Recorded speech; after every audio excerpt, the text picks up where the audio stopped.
오늘 함께 은혜 받으실 하나님의 말씀은 출애굽기 36장 5절의 말씀입니다. 제가 봉독해 올립니다.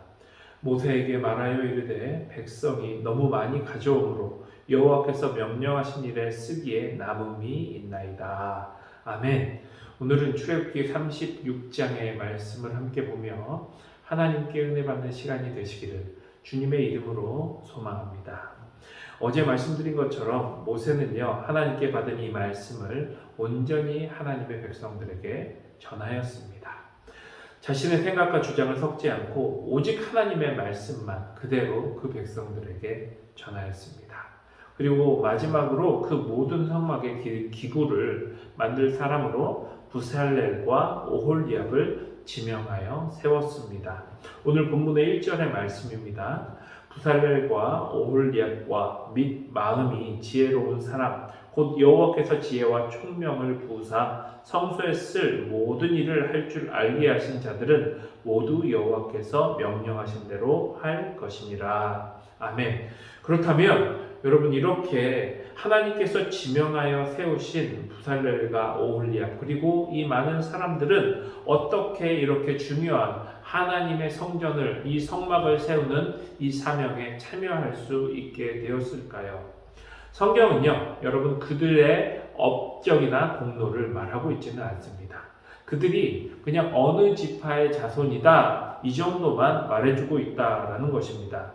다만 지난번 하나님께서 모세에게 말씀하실 때도 그렇고 오늘 보고 계신 이 본문 중에서도 나와 있듯이 하나님께서는 부살렐과 오홀리압을 이야기하시면서 분명하게 먼저 이야기하시는 내용이 있습니다. 그것이 무엇입니까? 바로 그들이 하나님의 영이 그들에게 충만하였다라는 것입니다. 여러분, 어제 보셨던 35장 31절의 말씀을 우리가 다시 한번 보기 원합니다. 제가 읽어드리겠습니다.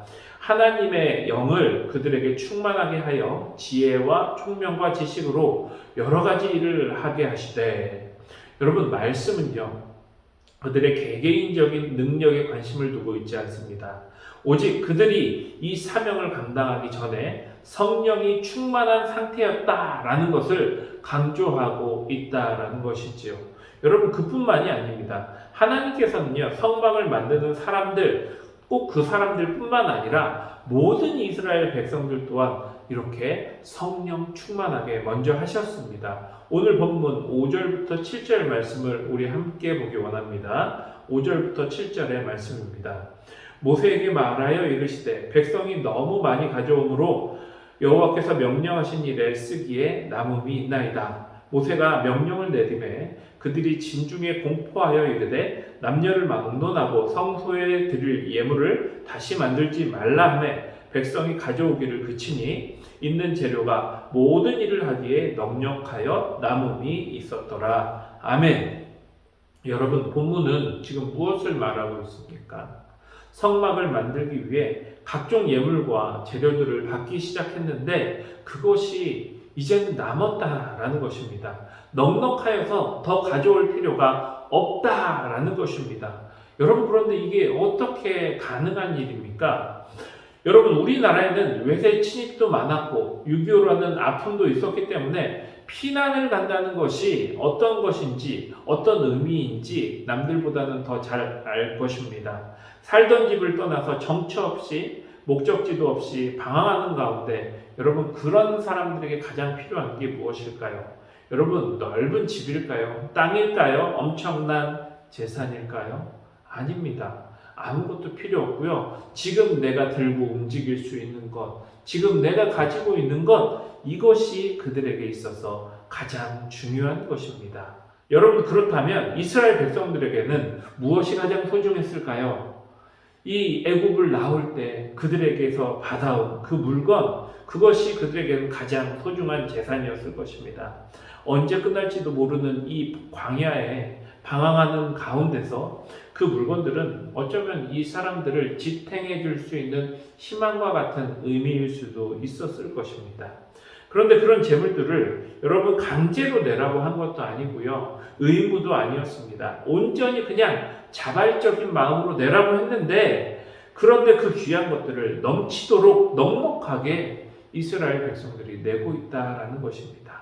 이제는 제발 그만 가지고 오라고 할 정도로 내고 있다라는 것이죠. 여러분, 왜입니까? 어떻게 이 백성들이 이런 일을 할 수가 있는 것입니까? 틈만 나면 하나님께 불평하게 바빴던 이 이스라엘 백성들이 어떻게 이렇게 변할 수 있는 것입니까? 그것은 이미 그들에게도 하나님의 영이 동일하게 임했기 때문입니다. 성령 충만했기 때문입니다. 사실 성막의 건조는요, 당시의 상황과 여건으로는 절대 이루기 쉽지 않은 상황이었습니다. 하지만 하나님께서는 모세에게 말씀을 선포하셨고, 모세는 그 말씀을 그대로 백성들에게 선포하였습니다. 여러분, 그러자 어떤 일이 일어났습니까? 성령 충만한, 하나님의 영이 충만한 담당자가 나타나게 되었고, 이 백성들의 심령이 변하여 성령 충만하게 변해버린 것입니다. 여러분, 그렇습니다. 여러분, 이것이 바로 하나님의 역사이고요, 하나님께서 일하시는 방법입니다. 우리가 볼 때 가능성이 없어 보이고 말도 안 되는 것처럼 보여지고 느껴지지만, 이것이 하나님이 원하시고 기뻐하시는 일이라면 그 말씀의 능력으로 사람들이 변화하고 그 일이 이루어지는, 이것이 바로 하나님의 능력이고 하나님의 역사라는 것입니다. 그러므로 오늘 이 자리에 함께 계신 여러분들 또한 이 위대하신 하나님의 역사를, 이 하나님의 능력을 믿으시기 바랍니다. 비록 세상의 시각으로는 힘들어 보이는 상황이었지만, 그럼에도 불구하고 도리어 넘치고 넉넉하게 역사하시는 하나님을 바라보시고, 오늘도 오직 하나님의 말씀으로, 그 말씀으로, 그 능력으로 승리하시는 저와 여러분들이 되시기를 주님의 이름으로 축원합니다. 우리 함께 기도합니다. 사랑의 하나님, 감사를 드립니다. 아버지, 오늘도 말씀으로 은혜 받게 하여 주심을 주여 진심으로 감사를 드립니다. 하나님, 오늘도 하나님의 능력으로 살게 하여 주시옵소서. 세상의 가능성에 기대지 않도록 하여 주시옵고, 오직 하나님의 능력으로, 하나님의 말씀의 능력으로 살아가게 하여 주시옵소서. 오늘도 하나님의 이 말씀 듣고, 하나님이 이 말씀 들고 세상으로 나아가 선포할 수 있는 저희들 될 수 있게 하여 주시옵고, 그 말씀의 능력으로, 그 믿음으로 승리하는 삶을 살 수 있도록 주님 역사하여 주시옵소서. 이 모든 말씀 살아계신 예수님의 이름으로 기도드립니다. 아멘. 우리 함께 기도하겠습니다.